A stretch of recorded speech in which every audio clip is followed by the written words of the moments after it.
Pagsapit sa dalampasigan ng bagong tuklas na lupain, kasama sa pag-ahon ng pinuno at mga kawal ang alagad ng simbahan, dala ang krus. Sa paraang ito, dumating sa binansagan nilang Pilipinas ang pananampalatayang Katoliko-Romano, na sa loob ng may 400 taon ay naging relihiyon ng mga katutubo. Lubos sa kapangyarihan ng simbahan, ng mga prayle. Sila lamang ang nakakapagpatawad ng kasalanan at makakabasa ng Biblia. Sunod-sunuran lamang ang mga katutubo sa mga kautusan ng simbahan. Matapos magapi ang mga barkong bantigman ng Espanya sa labanan sa Look ng Maynila at mabili ng bansang Amerika ang Pilipinas, ay isinugo ng pamahalaang Amerikano kasama ng kanyang mga kawal ang mga naunang misyonero upang pangalagaan ang pangangailangan sa pagsamba ng mga kawal. Nagsimulang mangaral ang mga misyonero sa mga katutubo. Nakarating ang mga Amerikanong misyonero sa Binuangan sa pangunguna ni Dr. Marvin A. Rader kasama si Pastor Catalino Santos. Nagdala sila ng mensahe ng Diyos at pananampalatayang metodista sa ating nayon.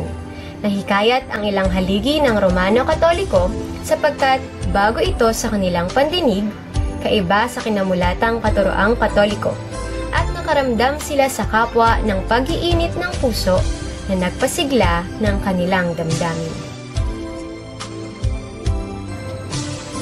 Buwan ng Mayo 1905, nang marinig na Tiburcio o Bucio de los Reyes at Arcadio Cadio Mendoza ang makabagong katuruan.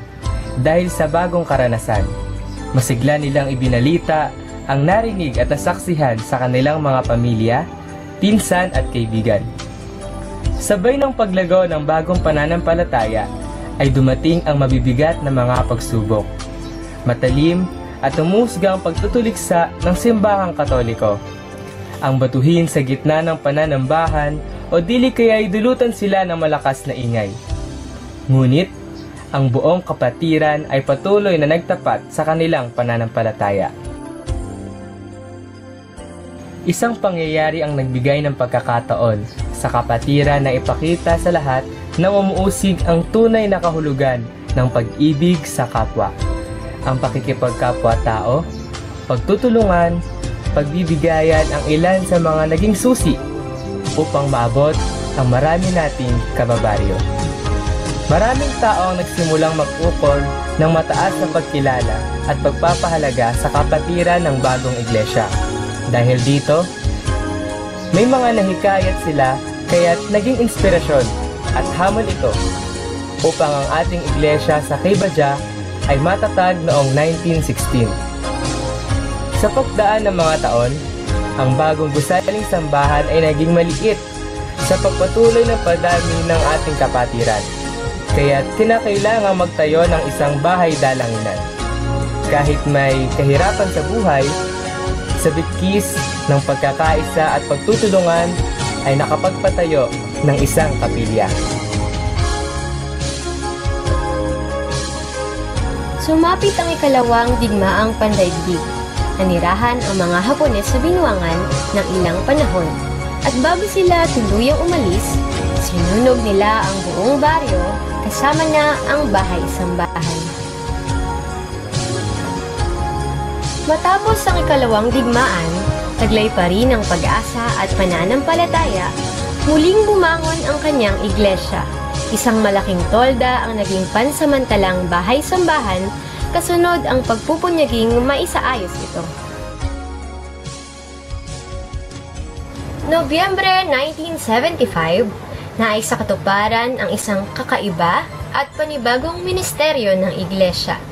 Ito ay sa pamamagitan ng pakikipag-ugnayan ng World Vision Philippines at BRAR Project 726, isang proyekto kung saan ito ay naglalayon na matulungan ang mga batang nangangailangan sa pamamagitan ng sponsorship at higit sa lahat ay ang mailapit ang bawat sambahayan sa ating tagapagligtas. Taong 1985 nang formal na naging pag-aari ng iglesia ang lupang kinatatayuan ng bahay-sambahan sa pamamagitan ng bukas na pagkakaloob ng mga kapatid na Angel Huat at kapatid na Rufina de Armas.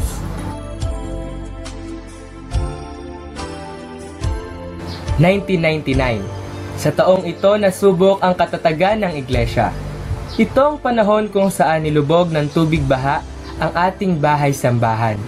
Nilamon ng tubig ang 4 na sulok nito, ngunit patuloy pa rin ang pananambahan kahit babad sa tubig ang ating mga paa, basa ang mga damit, at ginawin sa lamig ang buong katawan. Subalit dahil sa init ng pananampalataya at sa biyaya ng Diyos, ang bawat isa ay hindi natinag. Tinalo ng init na ito ang lamig na nararamdaman. Ito ang pagpapatunay na anuman ang ating danasin, kung patuloy tayong magtitiwala sa Diyos, ang lahat ay ating magagawa. Bagamat mahirap at masalimuot, tumahak ang iglesia sa isang napakalaking hamon. Ito ay ang pagpapatayo ng isang makabagong bahay-sambahan na ginugugulan ng mahigit 5 milyong piso at naising maipatapos at magamit bago dumating ang pagdiriwang ng 100 taong pagkakatatag. Isang bagong milenyo ang sumapit sa kasaysayan ng daigdig. Ito rin ang panahon ng mga panibagong uri ng misteryo ng ating iglesia, habang patuloy na naghahanda para sa 100 taong kaarawan nito. Isang panibagong misyon ang napasimulan na pinangunahan ng mga kabataang may sapat na gulang, ng mga kabataan hanggang sa mga bata. Ito ay ang pagpapahayag ng mensahe ng Diyos sa pamamagitan ng Black Theater sa tulong ni na kapatid na Rona Alfonso at Lenny Mercedes.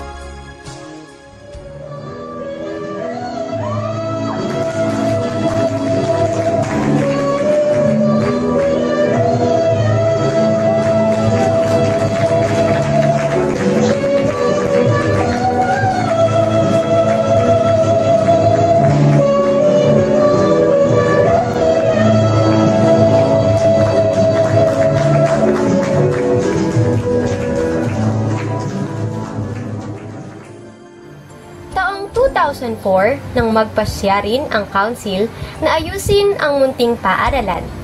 Kaya't ipinasyang ipatala ito sa Securities and Exchange Commission at sa the Department of Education. Kabilang dito ang pagbabago ng pangalan mula sa Binuangan Ecumenical School sa Binuangan Ecumenical School of Tomorrow. Taong 2016, ang ating paaralan na Binuangan Ecumenical School of Tomorrow ay binigyan ng pagkilala kung saan ito ang kauna-unahang preschool sa division ng Bulacan. Inaprobahan ng Department of Education sa pangunguna ng board chairman nito na si Flordelisa J. Papa. Nagpatuloy ang ating iglesia sa iba't ibang ministeryo. Masiglang inabot ang mga kababaryo at nagsagawa ng mga gawaing makatutulong sa pagpapalagong espiritual na buhay at pagpapalaganap ng salita ng Diyos. Ngunit sa pagsapit ng taong 2020, panibagong pagsubok ang tinahak ng ating iglesia, ang pagdating ng pandemyang COVID-19. Dahil dito, pansamantalang ipinagbawal ng gobyerno ang pagsasama-sama ng mga tao upang maiwasan ang pagkalat ng nasabing sakit. Ipinagbawal ang pananambahan ng sama-sama sa loob ng iglesia. Sa panahong ito ng pandemya, ang pagtutulungan at pagmamalasakitan ang nangibabaw sa ating lahat. Namahagi ng bigas ang ating church council sa mga miyembro nito. Marami sa ating mga kapatid ang kinatok ng Panginoon upang maging daluyan ng pagpapala at magbahagi ng munting handog sa mga bata sa ating baryo at sa kalapit barangay nitong Salambao. Sila ang ating mga estudyante ng Vacation Church School. Dumating din ang panahon na tayo ay nabigyan na ng pahintulot upang makapagsagawa muli ng pananambahan, alinsunod sa lituntunin ng ating kapilya. Patuloy ang pananambahan maging sa mga tahanan sa pamamagitan ng Facebook Live, ay nakapagsisimba ang mga senior citizens, bata at kabataan. Bagamat maraming pagsubok ang ating naranasan, ang Diyos ang siyang nagpala sa bawat isa upang muling bumangon at ipagpatuloy ang ating mga nasimulan. July 24, 2021, na muling magkaroon ng VCS o Vacation Church School. Kaiba sa nakasanayan nating pagtuturo at pag-aaral. Ang iglesia ay nagkaroon ng online classes at gumawa ng mga online videos upang maabot ang mga mag-aaral kahit sila ay nasa kanilang mga tahanan. September 3, 2021, matapos ang isang taong pagpapahinto ng Binuangan Ecumenical School of Tomorrow, dahilan na rin sa pandemyang ating naranasan, ito naman ang panahon kung saan muling binuksan ang ating munting paaralan. Taong 2022 hanggang sa kasalukuyan, ang iglesia ay patuloy na bumabangon para ihatid ang mabuting balita. Nagkaroon ng mga makabagong ministeryo na nagpapaalam ng pananampalataya sa bawat miyembro nito. Ang nagkakaisang Iglesia Metodista sa Binuangan ay sama-samang maglilingkod para sa kapurihan ng ating Panginoon. Nagpatuloy ang kanyang iglesia sa mga ministeryong ipinagkatiwala sa kanya ng Diyos. Bagamat bawat taon ay puno ng pagsubok, hindi ito naging hadlang, subalit naging isang hamon sa bawat kaanib upang lalong maisakatuparan ang kalooban ng Diyos sa kanyang iglesia. Ilan sa mga ito ay patuloy na mamamahayag ng salita ng Diyos sa buong barangay kung saan nagkakaroon ng evangelism nights, film showing, cell group, summer retreat, house of praise, at lalong higit ang pag-abot sa mga kapatid sa kalapit bahaging lugar upang maibahagi ang kaligtasang nagmumula kay Kristo.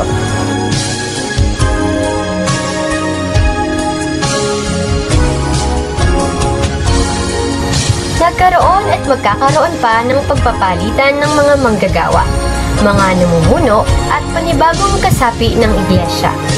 Ngunit, dapat nating tandaan na ang nagkakaisang Iglesia Metodista ng Binuangan ay mananatili sa kanyang misyon na ginampanan sa loob ng maraming taon at patuloy na gagampanan sa darating pang mga panahon.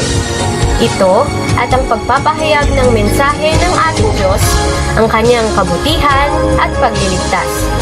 Ang apat na sulok ng iglesia ay saksi sa tagumpay at kabiguan, sa ligaya at lungkot na naranasan ng bawat kaanib nito.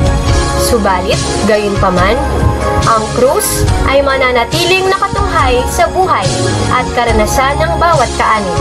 Upang anumang mangyari, ang bawat isa ay magpatuloy sa pananampalataya. Sa mga pinuno ng aming iglesia, salamat sa inyong katapatan. At sa susunod na henerasyon, naway patuloy nating panghawakan ang katapatang ito, ang pananampalatayang ito, sapagkat ang tunay na pundasyon nito ay si Kristo.